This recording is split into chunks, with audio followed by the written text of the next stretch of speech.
My name is Iris Moulton. I'm a student success advocate here at the University of Utah. You might notice that we are recording this session. Our plan for this is that we'll be recording the beginning, the kind of introduction, and then the presentation portion, and then we will stop recording to do our question and answer or any kind of one-on-one consultation.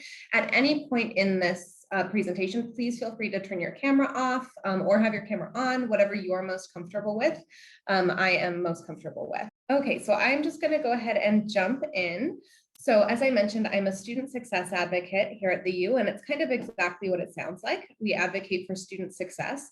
So student success advocates are a great resource because we provide one-on-one support for students, whether it's things like having a hold removed, figuring out the best parking pass, figuring out tracks, or maybe some larger things like time management consultation, stress management, hooking you up with some mental health support. We can provide some one-on-one like working together workshops, some kind of partnership to get you through the trickier parts of the university. We will, once we're all not remote anymore, we can meet kind of wherever you are. SSAs don't have offices, so we can come up to your residence hall, we can meet you between classes, we can come to you. On our website, which I'll show you in a little bit, we also have a lot of resources for anything that college students might want to know. There's some academic skill development stuff, just kind of like FAQs that we get from students. We have them on our website. So I'm going to start sharing my screen and talking a little bit about what we're talking about today, which is academic skill development, including things like getting organized, taking notes, and studying.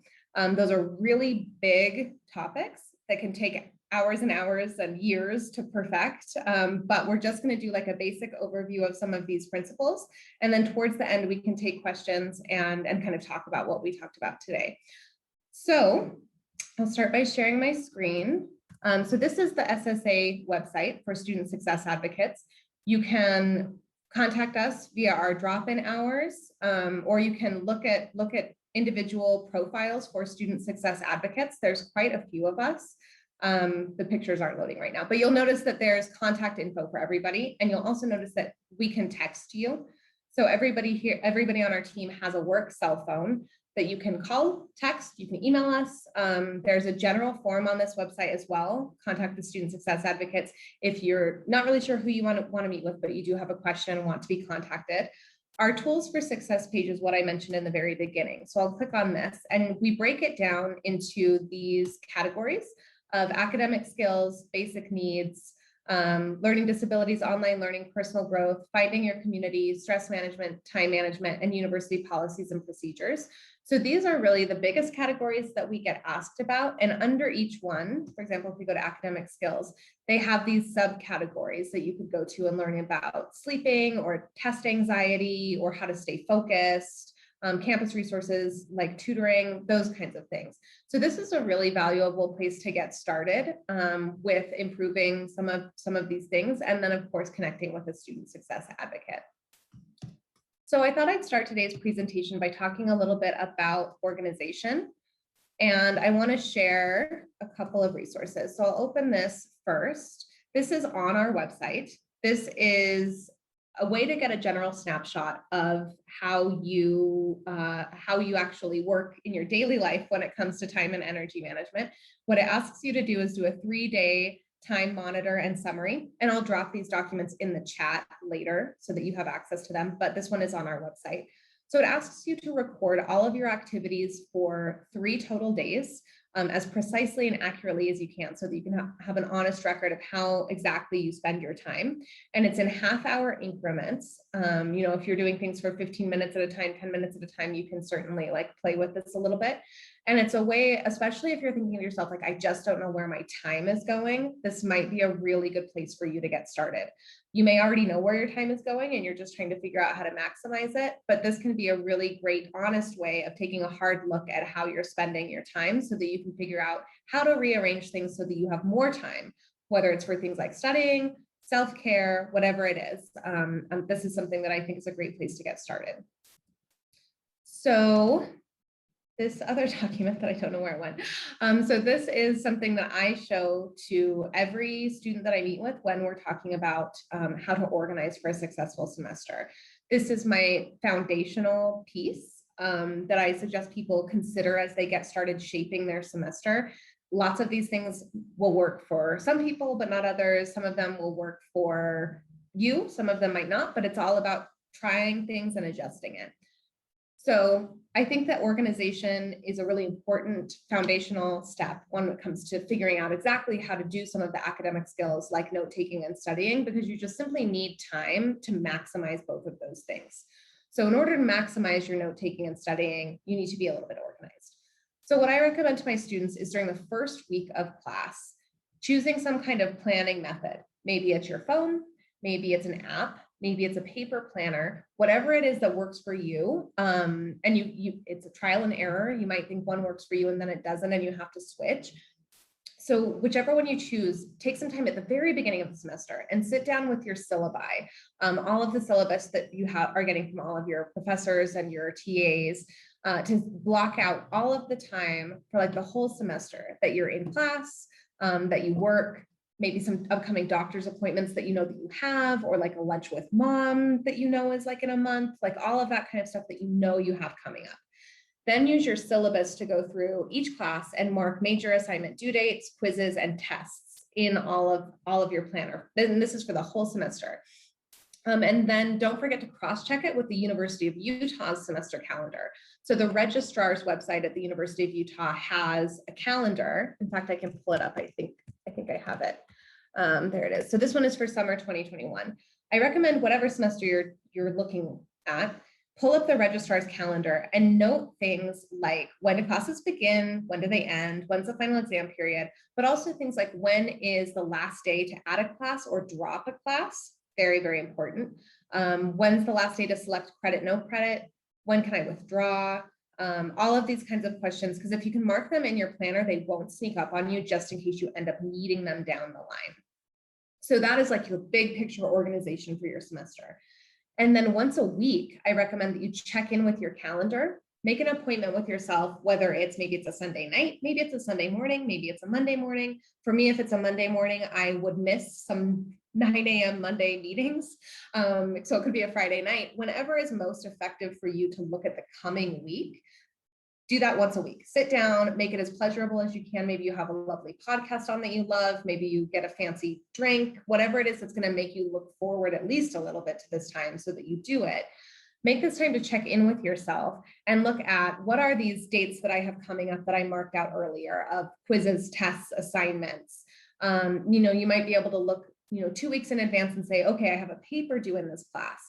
And then work backwards from those due dates to block out times and make actual appointments with yourself to do that work. So if you have a paper due in 2 weeks, work backwards and say like, okay, then at what point do I have to have my final draft due, my first draft due, my bibliography completed, my research found, my introductory paragraph, my outline, my topic chosen, and put those in your planner. Now, the most important part of this is actually keeping the keeping the appointment with yourself. So you can write down this until your hand is so tired that it won't do anything, but it's not going to do you any good unless you're going to keep checking it. So keep this appointment with yourself to look at what you have coming up and honor all the times that you're marking out to study, to work on a paper, because that will just bring you closer and closer to your goals. And then every single day, and we're going to talk about this a little bit in this presentation. So some studies suggest that 80% of the material not reviewed within 24 hours is lost.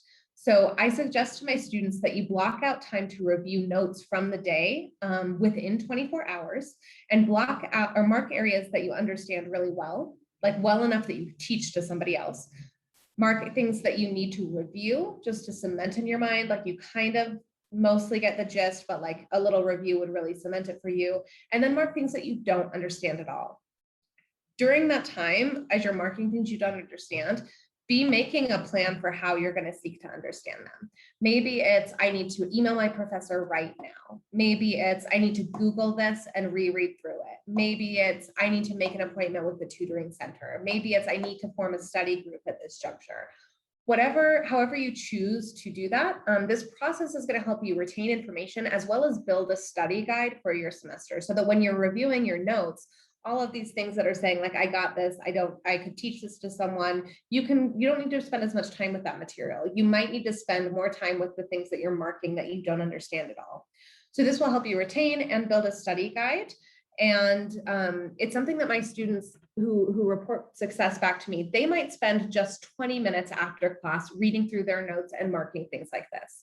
Other students might spend 1 hour after class or later that night or whatever it is. That's going to be up to you completely. That's going to be whatever your schedule as well as your working style like will allow for. And you might play around with it. Maybe 1 hour is really too long and it's not as effective for you to spend that long reviewing your notes for the day. Maybe you're more of a 20-minute person. Maybe reviewing your notes for the day is so effective for you that you want to devote more time to it. That'll take a little trial and error.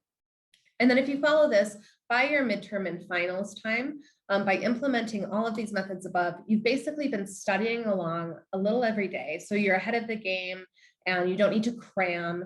When it's time to study, you can review your notes, past assignments and quizzes, seek help from a study group, your professor TA, or the Learning Center, which is the tutoring center on campus, to ensure that you feel confident for those big exams. So this is the basic principle that I show for organizing your semester. And I know that was a little fast. We'll do questions and kind of personal stories in a little bit. So we spoke about note-taking. Let's talk a little bit about, or we spoke about reviewing notes. Let's talk a little bit about how you might choose to take notes. Again, totally optional. So this is one example of something called the Cornell note-taking method. So many of my students have kind of learned this in high school. Others have never heard of it. It's very quick to pick up. So if you've never heard of it, you're totally fine. Lots of people come into college not knowing about this system. And again, the system works for some and not others. I have students who started with kind of this very strict template and have really gotten very creative with what works for them. But the basic idea is that you label your paper with, the class that you're in. This is for high school, or I think this is for high school because it's got period in it, but you get the idea. You would put your class information and especially the date so that you can keep track of when you're learning that material. Make a note about the topic that's being discussed, or any notes about like what section it's in, or which portion of the semester it's in, where you are in the class, so that you can refer back to it when it's time to study. And you divide your paper up, and that this box right here is where you're taking your notes for the day. So when you're sitting in class or on Zoom or whatever it is, you're writing in a smaller area. And then the idea is when you go back, and for me, I do some of this at the time, by the way, like during class or when you go back, in this column, you can kind of like brainstorm questions that you're getting about the material, questions you want to ask your professor, or if you're reviewing the notes later, you're like, I don't understand this, or, oh, this is bringing something else to mind. This is kind of where you do that. You're essentially taking notes on your notes here. And then here is a way of cementing the information after class, after you've reviewed it. You can write a summary about what was covered that day. And this can be really useful when it comes time to studying, to start studying for like finals and midterms or writing a paper, because you can easily be like, okay, is this topic something that's relevant for this quiz? Is the summary, this will tell me everything that was covered. Is that something that's relevant for this quiz or midterm? And that way you can save a lot of time instead of just reviewing everything. It might make it easier for you to find what you need. Let's see.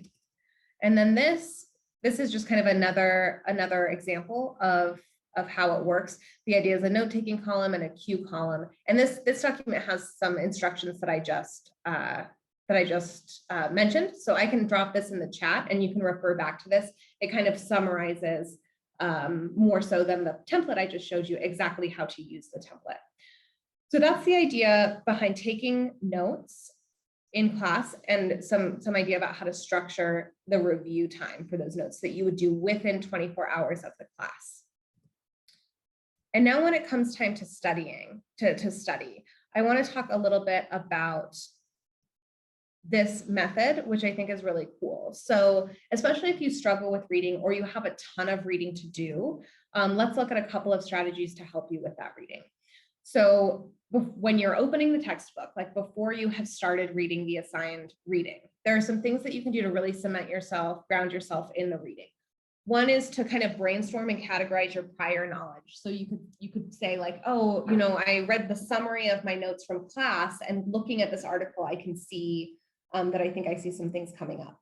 You could, most of my students don't take me up on this one because it's time consuming. You could kind of free write and take notes on what you think you already know. This is about making predictions about what you might encounter in the article that you're reading and how it might tie into class. This one, I think, preview, is the most important one for me, and I think the most useful. And this means previewing the reading. Instead of reading from beginning to end, you scan through all of the topic headlines, you look at some of the captions for the visuals, and this way you kind of know exactly where this reading is going, what kind of materials are going to be covered, and you get like this big snapshot about the assigned reading. Suddenly the reading is a little bit less intimidating because you kind of know where it's going. And right away you can say things like, oh, I remember this whole section, I remember talking about it in class, but then you might encounter a section heading where you're like, oh, I have actually no idea. I couldn't even guess what that's about. That might signal to you that you need to spend more time reading that section than you do the section headings that sound familiar to you in terms of being effective. Ask yourself questions about the reading. So you might say things like, what do I understand? What do I think I'm going to understand? What's unfamiliar to me? How do I think this reading might be used in class? Do I already know they're going to want me to reference this in a paper? And all of those kinds of questions might help you use the reading more effectively. If you're going to be asked to use it in a paper, you might want to really pay attention to where you might pull direct quotes from. If you're using it in a quiz or an exam, you won't need direct word for word quotes to mark. It's more about gathering information. So it'll kind of tell you how to read the article if you do that. While you're reading the big article, you can kind of check these predictions about what you thought the article would be about and see how correct you are, and get your questions answered, or answer your questions that you came up with before the reading. So if you were saying, oh, I don't understand what this is, I wonder what it is, make sure you can find the answer to that and that you understand it. Use this time to highlight what you think are the main ideas. When you're taking notes on the article, which I think is a great idea, you can paraphrase key points, put them in your own language, and again, mark areas where you're like, this I understand, this I don't really understand, but I think I'm getting it. This I definitely don't understand at all. And by identifying these gaps in comprehension, you can figure out where you need to get support from, whether it's the professor, TA, study group, reading group, tutoring center, whatever it is. After you read, it's just a good time to summarize your reading, self-test, maybe go back through and try to put things in your own words and see if you understand it. And by kind of marking things, you're able to create a study guide for yourself. And then you might choose to discuss or debate the article, maybe with yourself if you're not shy about talking to yourself or recording yourself on your iPhone, or if you have a study group or a friend in the class, having a brief discussion about the reading can really help to cement it in your mind. Another strategy for reading that is incredibly useful for me and for my students, and that I wish I knew about as an undergraduate, is a technique called PhD skimming. PhD should be a big clue and a big permission for you, because this is something that PhD students do. And so I think it can be useful for all levels of schooling, but it's not cheating. This is something that people who are really invested in their education, this is a strategy that they use to get through everything they need to get through. So if you're somebody who tends to overstudy or understudy, this can be a really useful guide. So in this document, it explains what the purpose of the reading is. So if you're just going to discuss it a little bit or drop the name, if you need to discuss it a lot more and not sound like a fool, if you need to use it in a paper or mention it in an exam, or if you need to write about this whole thing as a focus for an exam or a serious discussion, this will tell you how much time to spend on it.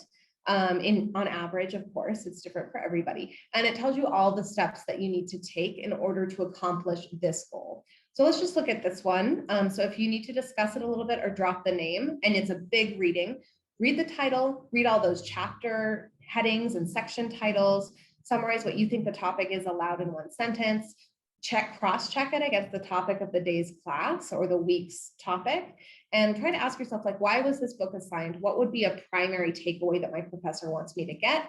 And if you do all of this, you're ready to raise your hand and discuss it just a little bit in a large group setting.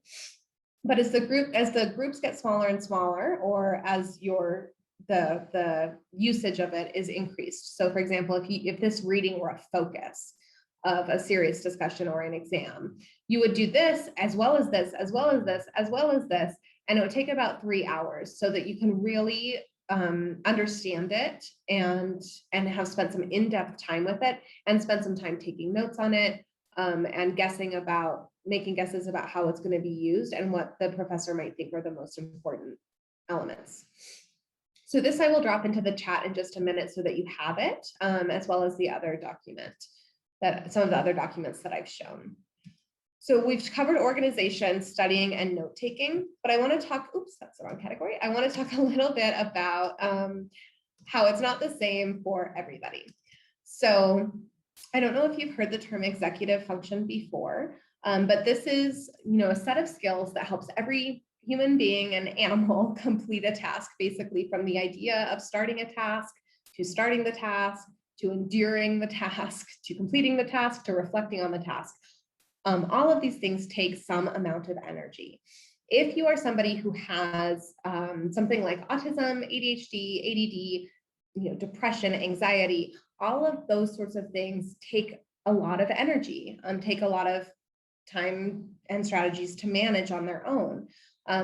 Things, if you're someone who's dealing with a lot of grief or a past trauma or a tremendous amount of stress at home, all of these things take a lot of energy, and everybody's energy level is finite. So we don't have this unlimited supply of energy. So all of these factors going in to your life as a holistic person can set you up for some challenges when it comes to coming to school and completing what you need to do. So this column right here, this is designed for teachers, by the way, but it's something that you can look at as a college student and figure out how it applies to you as a student. So if your challenge, if you know you're someone who has a really hard time getting started, right here you'll find some ideas to help you get started. If you're someone who has difficulty focusing, you can use this column and see if there's some things that you can do to focus. And so the other things are, expending some effort. If you get emotional, this sounds kind of interesting if you're not somebody who is this way, but if you have a past experience feeling like I am a bad reader, anytime you get reading assigned, all of that comes back up again of like, oh, they told me I was bad at this, I'm really bad at this, oh, that makes me feel really bad about myself, and all of a sudden I'm like in this spiral with myself emotionally. There's ways to manage that as well. If you feel like you struggle with memory, if you feel like you struggle with taking action, there's some ideas for how to manage and how to get started and how to focus. So for all of these things, this worksheet, which I'll drop in the chat, will help give you a sense of how you can implement some techniques to see if you can supplement or shore up whatever area that you're dealing with. So for me right now, I'm having some trouble getting started on tasks, just like going from beginning to end. And so what this worksheet will tell me is to start self-observation and develop awareness of habits of procrastination. So, this means basically saying like, okay, when am I more likely to procrastinate? Am I more likely to procrastinate when it's going to involve me having to interact with somebody else? So sending an email, making a phone call, working with my study group, getting a tutor? Or am I more likely to do those things, but I'm less likely to feel good about doing things where I'm totally isolated and alone, like, studying, reading, watching a lecture that's recorded a long time ago and there's nobody else in this lecture with me. And then you might be able to say like, oh, okay, maybe there's a bigger pattern here. Let's think about ways that I can balance. So maybe if I'm someone who doesn't want to reach out to a lot of people, I won't do all of that in one day. I'll try to break it up. So by kind of figuring out what's going on with that procrastination, you can develop some strategies. If you're somebody who has a hard time getting started, ask, what's one small step I can take right now? So for example, if you're trying to figure out how to get a hold removed, that seems really big because like maybe I don't know what a hold is. Maybe I don't know why I would even need to get a hold removed. What's the hold going to stop me from doing? Those are a lot of really big questions, but one small step you could take right now is just opening that ssa.utah.edu page, filling out the form and saying like, I need to understand what a hold is and get it removed, hit send. That's one small step you took to solving that problem. Intentionally and explicitly moving back and forth between big picture and details. So things like, where do I want to be in 10 years is a really great question to ask yourself if you're trying to get motivated to study. But if all you're thinking about is that big future, it can be really scary. And at the same time, if you're just thinking about these tiny details now, it can also be kind of like exhausting and like you can lose yourself in that. So balancing between, maybe even a big assignment that seems so big and then the details like picking a topic, writing a bibliography. Again, this was for teachers. So it says help students identify and separate the setup from the task. So there's a period of time where you're getting ready to start and there's a time when you start. And getting ready to start can sometimes you can find some motivation in that. And if you meet with SSAs, you can kind of talk about like how different techniques for getting started. And then let's see, I'm going to skip that one. Establish a maximum and minimum window of time. So this one I love if you have a big chunk of studying to do or a big paper to write, say I'm going to work on it for exactly 1 hour, set a timer. This is what I do for cleaning the house. I set a timer for 20 minutes, especially if I don't want to clean the house. I clean the house, and when the timer dings, if I want to keep going, I can. But if it dings, that's my permission to get started, even if it means like setting a half-washed dish back in the sink. Like, who cares? I'm the boss. I'm a grown-up. So that's what we get to do. And then encouraging you to identify and plan for hindrances to getting started. So if you're like, I am somebody who just does not want to talk on the phone, talking on the phone really scares me, but I have to call the registrar's office. We need to, kind of plan for that so that if you're saying like, oh, like if I'm going to talk to them, I'm going to feel exhausted at the end of it, or so that might take some planning and some organization to figure out how you're going to spend your energy before and after that call, so that call feels a little bit less daunting. Okay, so those are my primary bits of information for you about organizing, note-taking, studying, all of that kind of stuff. So this seems like probably a good time to stop our recording and ask for any questions or any pieces of advice that you might be interested in.